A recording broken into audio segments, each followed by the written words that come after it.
गए, उनको अरेस्ट किया गया था। 2 लाख लोग नागपुर के सड़कों पर थे और नागपुर आने वाली जितनी भी सड़कें थी वो सारे सड़कों पर 200 किलोमीटर दूर तक वाहनों को, गाड़ियों को रोका गया था। तो उसमें लगभग 1.5 लाख लोग थे। तो इतने बड़े पैमाने पर ये लोग जो है आरएसएस के हेडक्वार्टर पर प्रोटेस्ट करने के लिए और आरएसएस को चेतावनी देने के लिए कि आपके जो पैदा किए हुए बच्चे हैं, जो देश में अलग अलग राज्यों में राज कर रहे हैं, संविधान की शपथ लेकर मुख्यमंत्री पद संभाल रहे हैं, सरकार संभाल रहे हैं, सरकार चला रहे हैं और सरकार चलाने के बाद भी ये जो लोग हैं संविधान की शपथ लेने के बावजूद भी संविधान के अनुसार आर्टिकल 19 के तहत संविधान के दूसरे संगठनों के लोगों को कार्यक्रम करने के लिए रोकने का काम, गुंडागर्दी करने का काम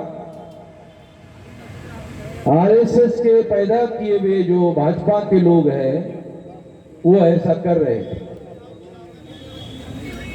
तो हमने सोचा कि ये तो आरएसएस के पैदा किए हुए बच्चे हैं, तो बच्चों को क्या पकड़ने का, उसके बाप को पकड़ना चाहिए।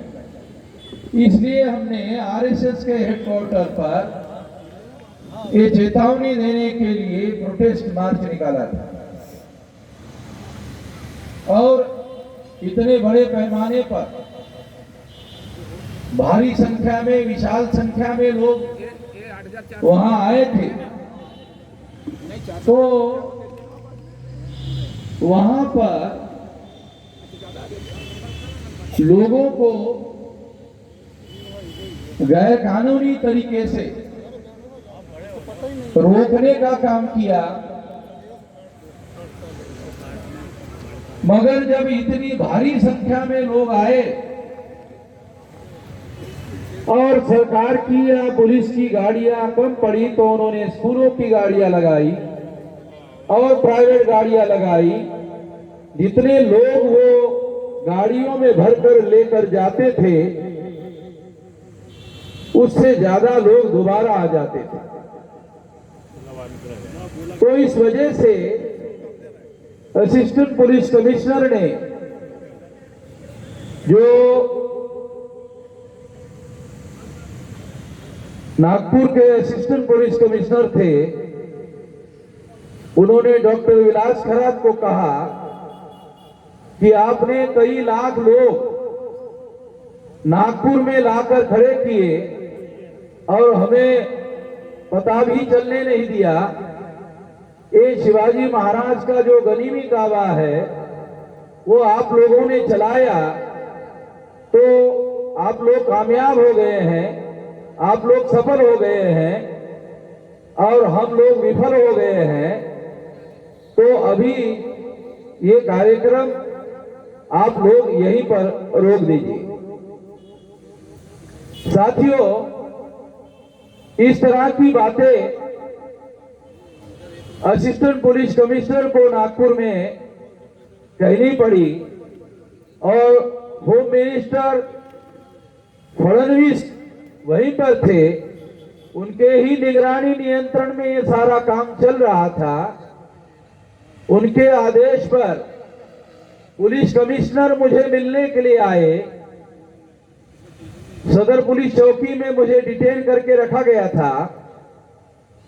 तो वहां पर वो आए और आने के बाद मुझे मिलने के लिए सदर पुलिस चौकी में ही मैं था। वहां असिस्टेंट पुलिस कमिश्नर को कहा कि वहाँ मेश्राम को भेज दीजिए। मैं वहाँ गया तो उन्होंने मुझे कहा कि अब आपका आगे क्या करने का इरादा है। मैंने कहा आपने मुझे डिटेन करके रखा, तो डिटेन अवस्था में मैं क्या कर सकता हूँ। अब अजीब आदमी हो, आपने मुझे डिटेन करके रखा और आगे मैं क्या करना चाहता हूँ पूछ रहे हो। हमने 4 तारीख को ही जब हाई कोर्ट ने निर्णय लिया तो ये कार्यक्रम जो मोर्चा लेकर जाने का है ये हमने स्थगित करने का निर्णय लिया था, और लाखों की संख्या में 6 तारीख को लोग जब आ जाएंगे तो आने के बाद मैं वहां पर ये कार्यक्रम घोषित कर दूंगा कि ये कार्यक्रम हमने स्थगित कर दिया है, और दूसरा 4 चरणों का कार्यक्रम सारे देश भर में हम लोग शुरू करने का ऐलान करेंगे। ये कार्यक्रम हमने 4 तारीख को रात में डिसाइड किया था, मगर आपने 6 तारीख को ही मुझे सवेरे 10 बजे डिटेन किया। इसकी वजह से ये सारे लोग जो है आपके नियंत्रण के बाहर हो गए हैं। मैंने पहले ही आपको कहा था कि आप अगर मुझे अरेस्ट करेंगे तो लोगों को शांत रखने के लिए और करने के लिए कौन रहेगा? पुलिस की बात लोग मानेंगे नहीं। तो ये आपकी गलती की वजह से ऐसा हुआ। इस वजह से आपकी गलती की वजह से ऐसा होने की वजह से ये ऐसा हुआ। तो कमिश्नर ने मुझे कहा कि आप एक वीडियो लोगों को शांति से आंदोलन करने के लिए कहने वाला बना दो। मैंने कहा मैं पहले दिन से ही यही कह रहा हूं कि संविधान के दायरे में रहकर ये आंदोलन चलना चाहिए, और संविधान के दायरे में रहकर ही हम आंदोलन कर रहे हैं। और ये मैं पहले भी कह चुका हूं और आगे भी मैं यही कह रहा हूं, और आप कहते हो वीडियो बनाने के लिए तो मैं जरूर बना दूंगा, क्योंकि मैं शुरू से यही कह रहा हूं। आप लोग सुनकर हैरान हो जाओगे, लाखों की भीड़ में एक 4 व्हीलर गाड़ी वहां फंस गई थी, मगर हमारे लोगों ने वो गाड़ी को उंगली तक नहीं लगाई, और गाड़ी का मालिक जो है बाद में वो गाड़ी शांतिपूर्ण तरीके से अपने घर में लेके गया। तो उन लोगों को बड़ी हैरानी हो रही थी। पत्रकार कह रहा था कि ये गाड़ी को आग लगाओ, तो हमारे लोगों ने गाड़ी को आग लगाने के बजाय वो आग लगाने को कहने वाले पत्रकार का वीडियो बनाया, वो रिकॉर्ड हमारे पास में है। यानी हम किसी हालत में हिंसा करने के पक्ष में नहीं। आर्टिकल 19 का जो अधिकार है, मौलिक अधिकार है, ये अधिकार संविधान के दायरे में रहकर आंदोलन करने का अधिकार है। ये अधिकार हिंसा करके आंदोलन करने का अधिकार नहीं है। तो हम लोग शांतिपूर्ण तरीके से संविधान के दायरे में रहकर ही हम अपना आंदोलन करने के पक्ष में हैं, और इसी तरह का आंदोलन हम सारे देश भर में कर रहे हैं। और इसी तरह का आंदोलन नागपुर में हमने किया, और वहां पर किसी प्रकार के शांति का कोई भंग नहीं हुआ, और पूरी शांतिपूर्ण तरीके से साथियों ये आंदोलन हुआ। और बाद में हमारे लोगों ने कमिश्नर को यह आग्रह किया कि अगर आप कहते हो और मेश्राम जी कहते शांतिपूर्ण करो, तो हम शांतिपूर्ण तरीके से आंदोलन करेंगे, मगर हम यहीं पर बैठे रहेंगे, जाएंगे नहीं, हटेंगे नहीं, जब तक वहां मेश्राम को छोड़ा नहीं जाएगा। और आखिरकार पुलिस कमिश्नर के द्वारा मुझे छोड़ दिया गया, और उनको ये डर था कि सारे नागपुर में कई लाख लोग हमारे वहां पर चले गए थे, कई लाख लोग सारे नागपुर में थे, सारे देश भर से लाखों लोग वहां पर थे, और इस वजह से लाखों लोगों की संख्या में होने की वजह से हम लोगों के द्वारा उन लोगों को ये डर लग रहा था, तो 8-10 गाड़ियों में बिठाकर उन्होंने मुझे जहां से डिटेन किया था वहां उन्होंने मुझे छोड़ दिया। तो इस तरह से साथियों ये आंदोलन संपन्न हुआ। हम लोग इस देश में संविधान की रक्षा करने के लिए, संविधान की सम्मान करने के लिए, जो लोग संविधान के विरोध में काम करते हैं, संविधान का अमल करने के बजाय संविधान के विरोध में काम करने वालों को जो सरकारें गुंडागर्दी के तहत समर्थन देने का काम करते हैं, उसके विरोध में हमने यह आंदोलन किया था और कानून और संविधान के दायरे में रहकर यह काम हमने किया था। इसके बावजूद भी नागपुर के पुलिस ने हमें डिटेन करने का काम किया, तो नागपुर हाईकोर्ट में पुलिस कमिश्नर के खिलाफ में हाईकोर्ट में केस दायर हो चुका है और वहां हाईकोर्ट में पुलिस कमिश्नर को जवाब देना पड़ेगा, क्योंकि हम तो कानून और संविधान के दायरे में रहकर काम करते हैं, किसी प्रकार की हिंसा करने का काम नहीं करते हैं। अगर जो संविधान के विरोध में काम करेगा, मान लो आर्टिकल 19 के तहत हमें मौलिक अधिकार है काम कार्यक्रम करने का, अगर पुलिस वाले वो अनुमति नहीं देते हैं तो फिर उसके खिलाफ हाईकोर्ट में गए, वो भी संविधान की व्यवस्था है, संविधान के दायरे में रहकर ही हम अपना काम कर रहे हैं। और अगर पुलिस संविधान को नहीं मानती है तो पुलिस के विरोध में भी हमने हाईकोर्ट नागपुर में केस दायर कर दिया है। अब वहां हमने पुलिस कमिश्नर को जवाब मांगा कि आपने आर्टिकल 19 का उल्लंघन क्यों किया, तो वो जवाब नहीं दे रहे हैं, तो अब हाईकोर्ट में केस हमको मजबूर होकर डालना पड़ा। अब हाईकोर्ट से नोटिस इश्यू होगा, हाईकोर्ट में तो पुलिस कमिश्नर ये नहीं कह पाएंगे कि हम वहां जवाब नहीं देंगे, वहां तो जवाब देना पड़ेगा। हमको हो सकता है जवाब ना दे, मगर हाईकोर्ट के अंदर जवाब देना तो उनके लिए बंधनकारक हो जाएगा। अगर हाईकोर्ट को जवाब नहीं देंगे तो हाईकोर्ट पुलिस कमिश्नर के खिलाफ कार्रवाई कर सकता है। साथियों, हम लोगों को ये ध्यान रखना है कि जो भी आंदोलन हम सारे देश भर में करते हैं और कर रहे हैं, अभी 6 नवंबर को 11 लाख लोगों का हम लोग जेल भरो आंदोलन करने वाले थे।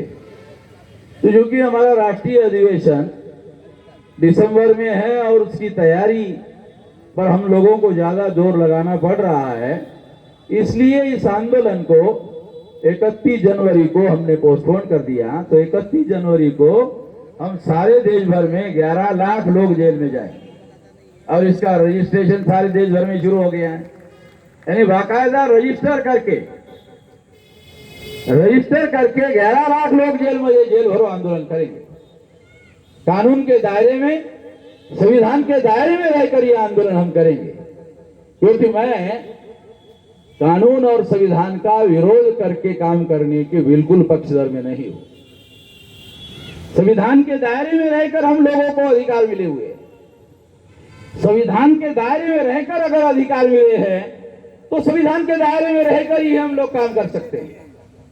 सारे देश भर में मैं 18 साल 3-4 महीने की मेरी उम्र थी, अभी 65 साल की हो गई। अपनी जिंदगी में कभी कानून का उल्लंघन नहीं किया और कानून का उल्लंघन किए बगैर ही आज 31 राज्यों में और 567 जिलों में, 4000 से ज्यादा तहसीलों में, 22,000 से ज्यादा ब्लॉक में और 1.5 लाख से ज्यादा गांवों में आंदोलन फैल गया। और नागपुर में जब इतना विशाल आंदोलन हमने खड़ा किया और इतने लाखों की संख्या में लोग जब वहां इकट्ठा हुए, तो इकट्ठा होने के बाद सारे देश भर में चर्चा शुरू हुई कि देश में वामसेक, भारत मुक्ति मोर्चा, बहुजन क्रांति मोर्चा ज्यादा शक्तिशाली संगठन है या आरएसएस ज्यादा शक्तिशाली संगठन है। ये चर्चा लोगों में शुरू हो गई। सारे लोगों को आरएसएस के लोगों ने डरा कर रखा। सारे देश भर में डरा के रखने का काम आरएसएस के लोग कर रहे हैं। आरएसएस को कोई नहीं डरा रहा है, वो सारे देश के लोगों को डरा रहे। इसलिए हमने ये निर्णय किया। आप लोगों को याद होगा 1818 को हमारे पुरखों ने, 500 हमारे पुरखों ने भीमा कोरेगांव में 28,000 पेशवाओं को मारा था। याद है ना आप लोगों को? 28,000 पेशवा, उसी के खानदान का हूं मैं, ऐसे ही नहीं लड़ रहा हूं। 28,000 पेशवाओं ब्राह्मणों को मारा था। तो इसलिए मैं आपको बता रहा हूं कि वो लोग हम लोगों को डरा रहे हैं। और जब हमने ऐलान किया नागपुर के आरएसएस के हेडक्वार्टर पर लेकर जाने के लिए। तो आरएसएस के हेडक्वार्टर को 150 पुलिस वाले लोग जो हैं वो सिक्योरिटी दे रहे थे नागपुर के।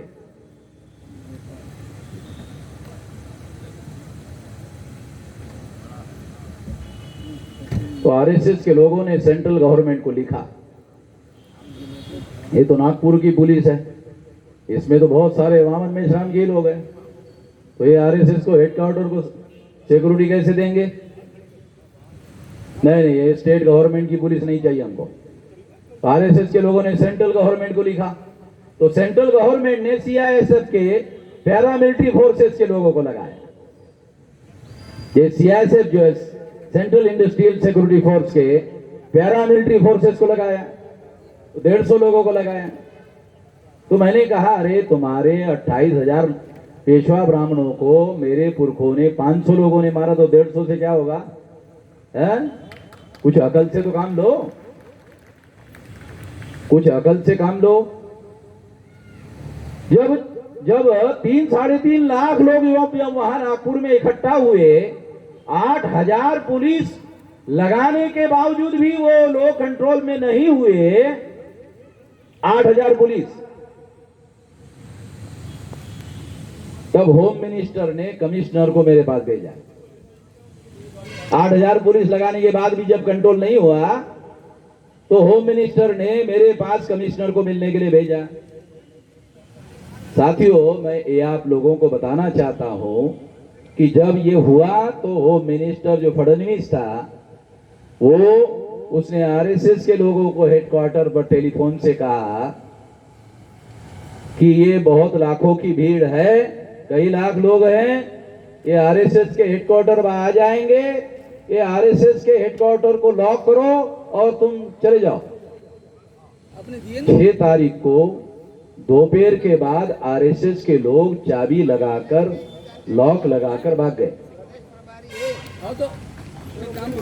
सारे दुनिया को डराने वाले हैं, सारे दुनिया को डराने वाले लोग जो है वो 6 तारीख को दोपहर के बाद भाग गए। भागवत तो 8 दिन पहले ही उधर भोपाल में थे, यही भोपाल में थे 8 दिन पहले, नागपुर में थे ही नहीं। साथियों, मैं ये बात आप लोगों को इसलिए बता रहा हूं कि अब इस देश में संघ परिवार वर्सेस मूल निवासी परिवार, ये लड़ाई शुरू हो गई है। ध्यान रखो, खास बात आपको बता रहा, आखिरी बात बता रहा। इस देश में 6 तारीख से मूल निवासी परिवार वर्सेस संघ परिवार, संघ परिवार वर्सेस मूल निवासी परिवार। ये मूल निवासी परिवार कौन है? शेड्यूल कास्ट के लोग हैं, 1703 जाति के, 801 आदिवासी के टुकड़े, 3743 जाति के पिछड़े वर्ग ओबीसी के टुकड़े, एससी एसटी ओबीसी और माइनॉरिटी, इनसे कन्वर्टेड मुस्लिम, सिख, ईसाई, बुद्धिस्ट, जैन, लिंगायत, ये सारे लोग सक्रिय रूप से उस आंदोलन में शामिल थे। अभी हमारे पिछड़े वर्ग के संगठन चलाने वाले जो लोग हैं, साथी राष्ट्रीय कार्याध्यक्ष बोल के, वो हमारे उनके संगठन के 10,000 लोग वहां थे। तो सारे देश भर से लोग थे, तमाम एससी एसटी, एनटी डीएनटी विजेएनटी, सारे तमाम लोग थे। माइनॉरिटी के मुसलमानों को हमने कहा आप मत आना, तो मुसलमानों ने कहा क्यों? नहीं, आप भी हमको हिंदू कहते हो और आरएसएस के लोग भी हमको हिंदू कहते हैं, आरएसएस के लोग भी हमको हिंदू कहते हैं और तुम भी हिंदू कहते हो, तुम काहे के लिए आ रहे हो? अगर तुम भी हमको हिंदू कहते हो, हम हिंदू नहीं है, मूल निवासी है। और डीएनए के अनुसार ये जो आरएसएस बनाने वाले जो लोग हैं, ये आरएसएस के बनाने वाले जो लोग हैं, ये लोग डीएनए के अनुसार विदेशी है, ऐसा डीएनए का रिसर्च वैज्ञानिक प्रूव है, एविडेंस है, इसके आधार पर उन्होंने ऐसा कहा।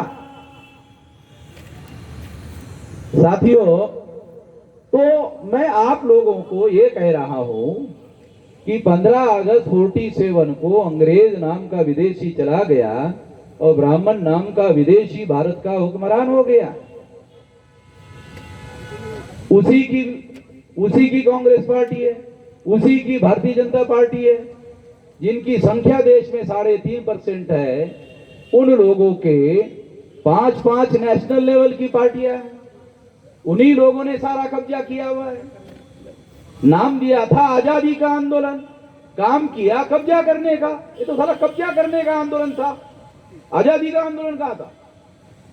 ये अंग्रेजों को भगाने का और ब्राह्मणों के द्वारा भारत पर कब्जा करने का आंदोलन था। ये कहां आजादी का आंदोलन था? तो इसलिए ये लड़ाई हम लोग इसीलिए कह रहे हैं कि जो भारत के मूल लोग हैं, जो इस देश के 85% लोग हैं, 100 में 85% लोग हैं, ये 100 में 85% जो लोग हैं वो लोग इस देश के मूल निवासी है। अभी नई खोज में हमारे सामने एक नई बात आई है, वो चौंकाने वाली बात, वो चौंकाने वाला रिसर्च है। इस देश में जिसे क्षत्रिय कहा जाता है, जिसे राजपूत कहा जाता है, वो रिसर्च के अनुसार प्रमाणित हो गया ये प्राचीन काल के नाग लोग हैं, ये प्राचीन काल के नागवंशी लोग हैं। ब्राह्मणों ने जब वर्ण व्यवस्था पालियन बुद्धिज्म में लिखा हुआ है, रिकॉर्ड में, मैं तो सारी बातें कभी भी कोई भी बगैर सबूत के नहीं कहता हूं, सबूतों के आधार पर हर काम कहता हूं।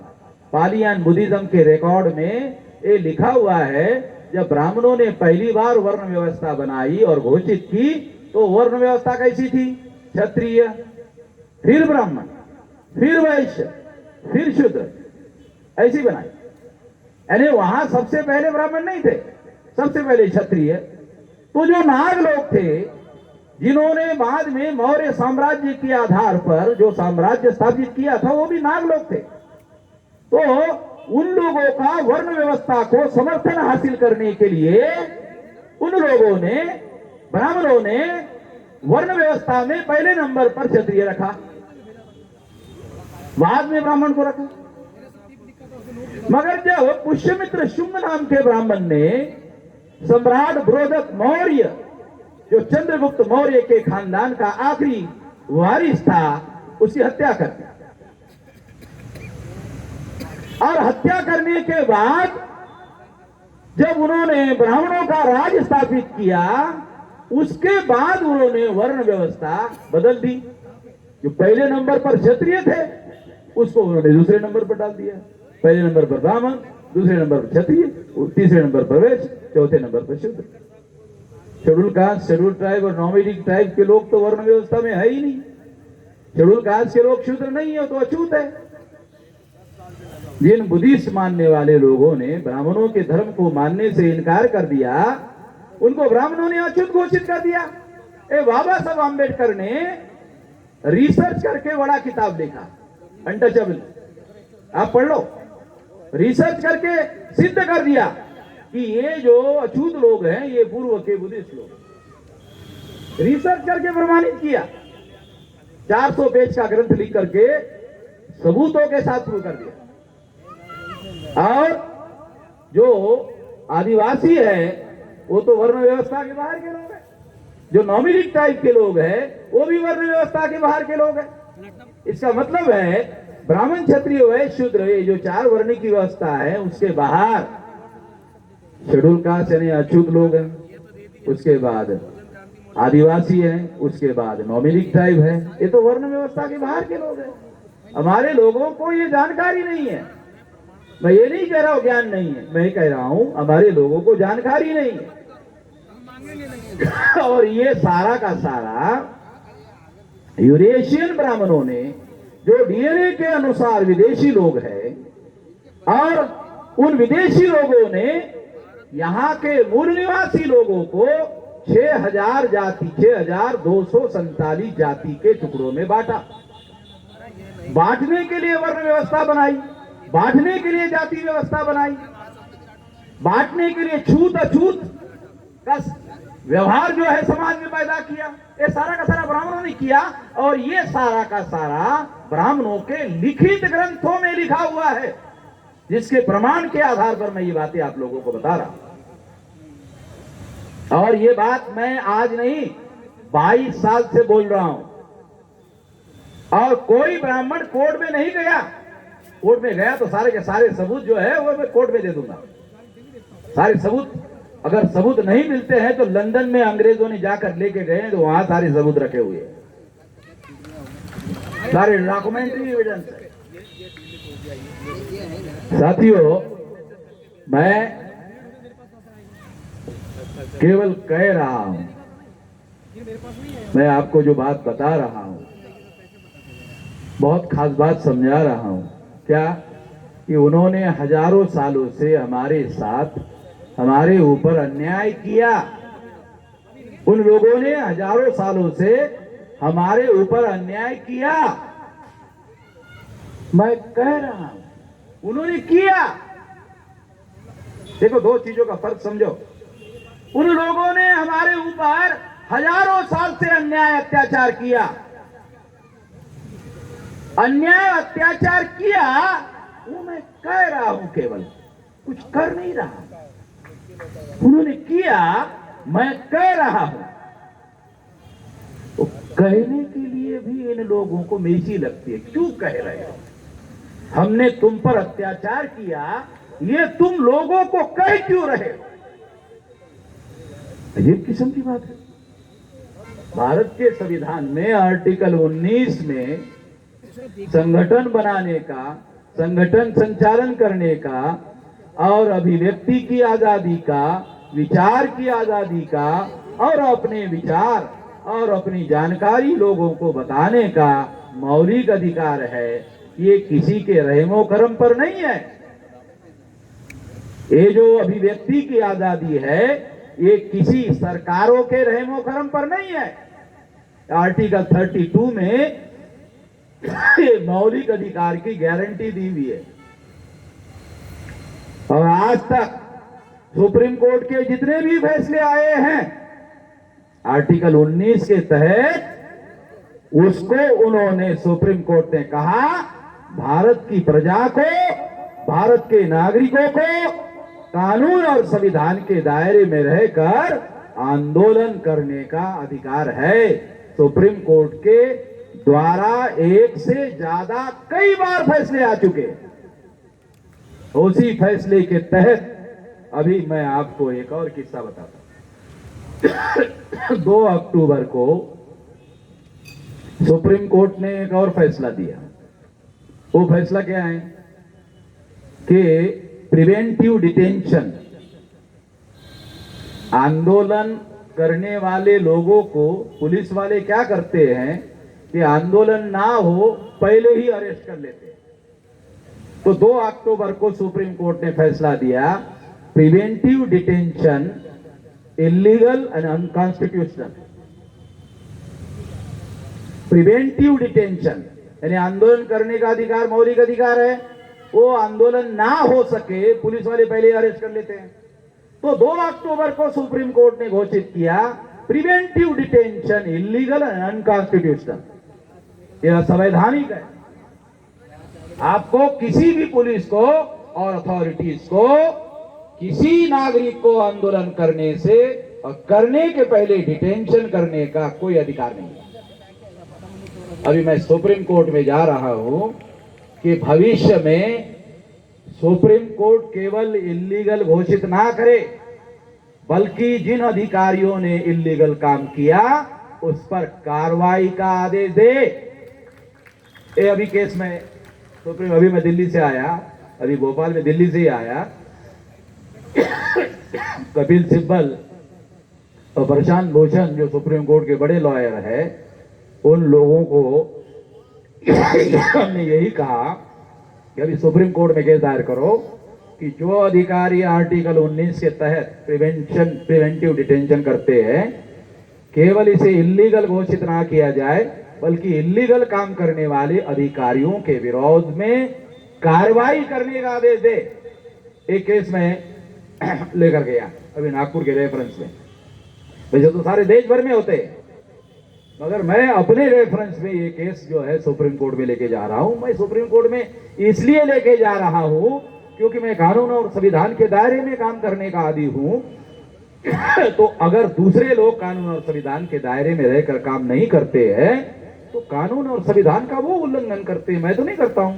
इसलिए उन लोगों की जिम्मेदारी है कि अगर वो कानून और संविधान के दायरे में रहकर काम नहीं करते हैं तो फिर सुप्रीम कोर्ट में इसी बात को ध्यान में रखते हुए हमने केस दायर की। साथियों, आने वाले समय में आखिरी बात मैं आप लोगों को बता रहा हूं, 2030 तक ये 10 साल का हमने पिछले 2 साल की तैयारी के आधार पर नागपुर का आंदोलन किया था। तो 2030 तक 6 लाख गांवों में संगठन का निर्माण करने का काम हमने शुरू किया है। 6 लाख गांव, 6 लाख गांव में 2030 तक संगठन निर्माण हो जाएगा। इस तरह के काम के लिए सारे देश भर के लोगों को लगा दिया गया है और लोग काम में लगे हुए हैं। जब ये संगठन 6 लाख गांव में खड़ा हो जाएगा तो अगर गांव के 2 लोग तैयार हो गए तो 12 लाख, 10 हो गए तो 60 लाख, 100 हो गए तो 6 करोड़, 200 हो गए तो 12 करोड़, 250 हो गए तो 15 करोड़, और अगर 15 करोड़ लोग सड़कों पर उतर गए। 9 अगस्त 1942 को अंग्रेजों के विरोध में गांधी जी ने क्विट इंडिया मूवमेंट चलाया था। आप लोगों को याद नहीं होगा इतिहास का, जब गांधी जी ने क्विट इंडिया मूवमेंट चलाया था तो सारे देश भर में ये आंदोलन हुआ था। जब सारे देश भर में ये आंदोलन हुआ था तो केवल 1 करोड़ लोगों के द्वारा किया गया। उस समय ज्यादा पॉपुलेशन नहीं थी। हम लोग 15 करोड़ लोगों को आंदोलन करने के लिए 2030 तक तैयार कर रहे हैं। 15 करोड़ लोगों, क्योंकि हम लोगों ने निर्णय किया कि हम लोग कानून और संविधान के दायरे में रहकर जन आंदोलन का निर्माण करेंगे। और जन आंदोलन 9 अगस्त 1942 को जब हुआ तो आपको याद होगा कि 2 सितंबर 1946 को अंग्रेजों को पंडित जवाहरलाल नेहरू को इंटरिम गवर्नमेंट का प्रधानमंत्री बनाना पड़ा।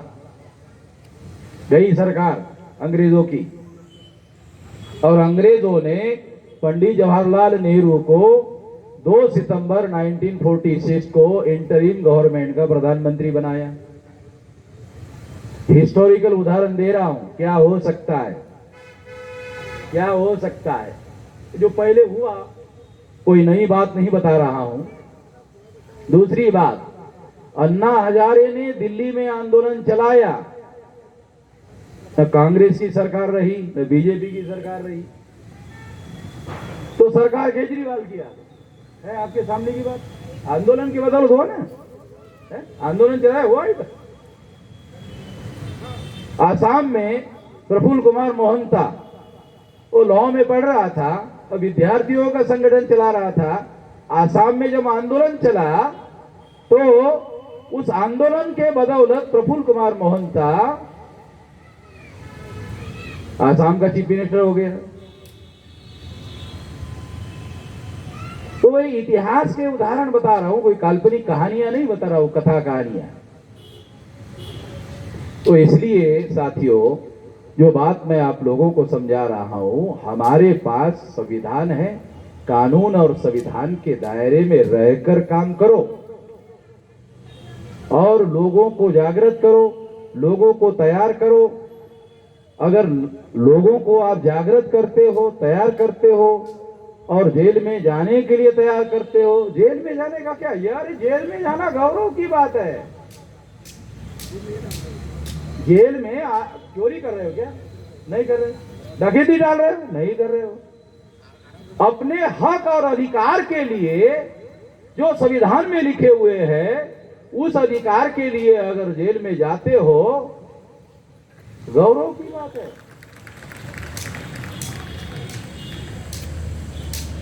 जो लोग गांधी जी के कहने पर जेल में गए थे वो स्वतंत्रता सेनानी हो गए,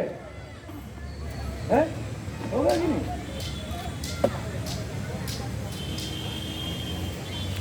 तो साथियों, तो हमारा लक्ष्य जो है वो किसी एक दो आदमी को एमएलए एमपी बनाने का नहीं है। हमारा लक्ष्य जो है हमारे लोगों को आजाद भारत में भी गुलाम बना के रखा। अरे हैरान करने वाली बातें हैं। एक पुलिस चौकी में हमारा आदमी अनुसूचित जाति का, जनजाति का, पिछड़े वर्ग का आदमी एफआईआर दाखिल करने के लिए जाता है, एफआईआर तक नहीं होता है। आजादी को 75 साल हो गए, अरे एफआईआर नहीं होता। आजादी है जो संविधान ने, सुप्रीम कोर्ट ने ये नागरिकों का संवैधानिक अधिकार घोषित किया, उस देश में पुलिस चौकी में एफआईआर दाखिल नहीं होता। हैरान करने वाली बात है। और किस आधार पर कहे हम आजाद हैं? किस आधार पर कहे? इसलिए हम लोगों को इस देश में कानून और संविधान के दायरे में रहकर जन आंदोलन करने की, केवल आंदोलन नहीं, जन आंदोलन करने की जरूरत है। इस बात को ध्यान में रखते हुए तैयारी करो। और अगर इस तरीके से तैयारी करते हो तो, क्योंकि अभी तो जो कार्यक्रम हमने 2030 तक 6 लाख गांव को यूनिट बनाने का और 6247 जाति के टुकड़ों को जगाने का, जगाकर जोड़ने का, जोड़कर शक्ति का निर्माण करने का, और शक्ति का निर्माण करने के बाद शक्ति का उपयोग और प्रयोग करने का, ये जो अभियान हम लोगों ने सारे देश भर में चलाया है, इसके आधार पर ये कह रहा हूं। और इसलिए अगर ये 6 लाख गांव का संगठन बनाने का, 6247 जाति के टुकड़ों को जोड़ने का ये जो अभियान हमने चलाया, ये केवल लोगों को कहकर हम लोग चुप रहने वाले नहीं हैं। हम लोग ये अब करने वाले हैं और इसके लिए डेली काम किया जा रहा है, डेली काम हो रहा है। लोग डेली गांवों में जा रहे हैं, लोग डेली गांव में जा रहे हैं, गांवों में मीटिंगें हो रही है और इस तरह से ये तैयारी सारे देश भर में हो रही है। ये हम लोग आने वाले समय में, यहाँ भोपाल में भी बैठे हुए सारे प्रदेश से लोग जो आए हुए हैं, तो उनको भी मैं ये कहता हूँ कि आप आने वाले समय में आपको इसी तरह से इस आंदोलन की तैयारी करनी है और कानून और संविधान के दायरे में रहकर हम लोगों को ये आंदोलन करना है। आंदोलन क्या है? ये 2 ही बातें बताता हूँ आखिरी। एक, संघ परिवार वर्सेस मूल निवासी परिवार, ये लड़ाई शुरू हो गई है। इसके पहले डेली अखबारों में खबरें आती थी, हिंदू मुसलमान, हिंदू मुसलमान, हिंदू मुसलमान, हिंदू मुसलमान, हिंदू मुसलमान। 6 तारीख के बाद हिंदू मुसलमान बंद हो गया। आप लोग ध्यान नहीं दे रहे, आप लोगों को दिखाई नहीं दे रहा ठीक से, ये बंद हो गया। क्यों बंद हो गया जानते हो? उसका भी कारण है। 6 तारीख के बाद जब ये लोग कहेंगे हिंदू मुसलमान, तो लोग बोलेंगे वो 3-3.5 लाख लोग नागपुर में आए थे, वो मुसलमान थे क्या? है वो मुसलमान थे क्या? जिनको तुम लोग हिंदू कहते हो वही थे ना, जिनको तुम लोग हिंदू कहते हो वही ना थे। अब क्यों आए थे तुम्हारे ऊपर चढ़ने के लिए? तो ये हिंदू मुसलमान जो है वो SC ST OBC को गधा बनाने का कार्यक्रम है। तो इससे सावधान होने की जरूरत है। इसलिए मैं आपको बता रहा हूं, संघ परिवार वर्सेस मूल निवासी परिवार। संघ के लोग प्रचार करते हैं और राष्ट्रवादी संगठन है। अरे 2003 से 2018 तक जो भारत में बम ब्लास्ट हुए ना, बम ब्लास्ट, ये RSS के लोगों ने किए। ये बम ब्लास्ट RSS के लोगों ने किए और उसके 18 केसेस RSS के ऊपर है। उसमें एक केस RSS के ऊपर देशद्रोह का है।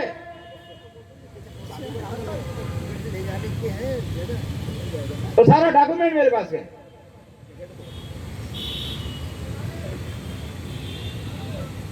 ये आरएसएस के विरोध में कौन से कोर्ट में क्या क्या केसेस है, ये लोग अपने को राष्ट्रवादी कहते हैं, तो ये केस कैसे क्यों है?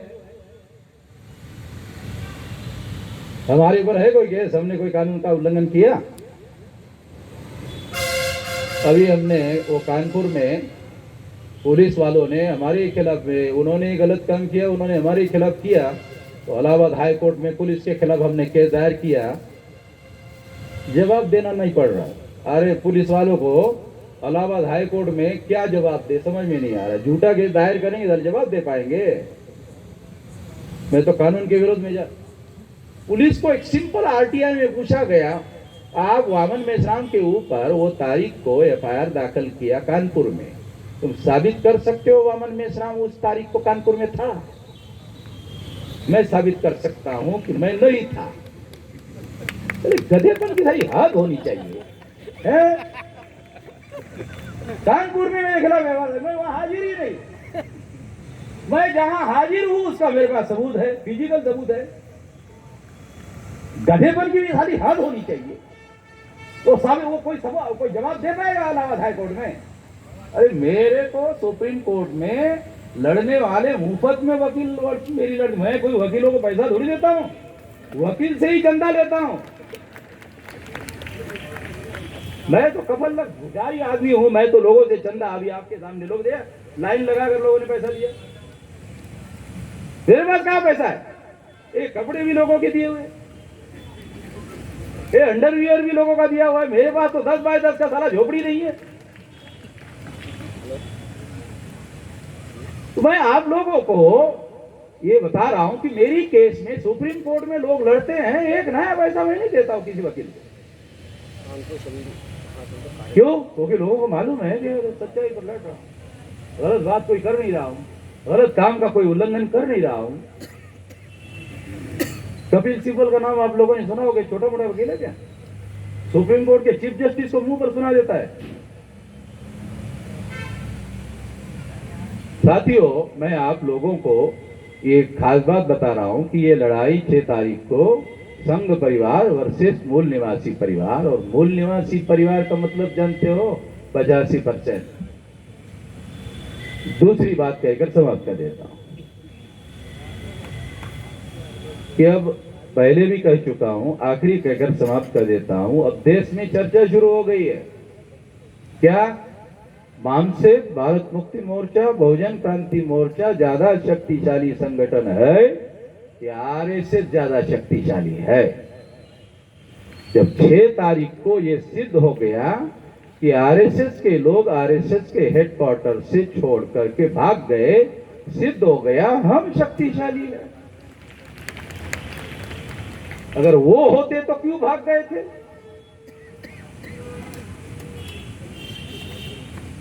सरकार उनकी है, वहां सरकार उनकी है।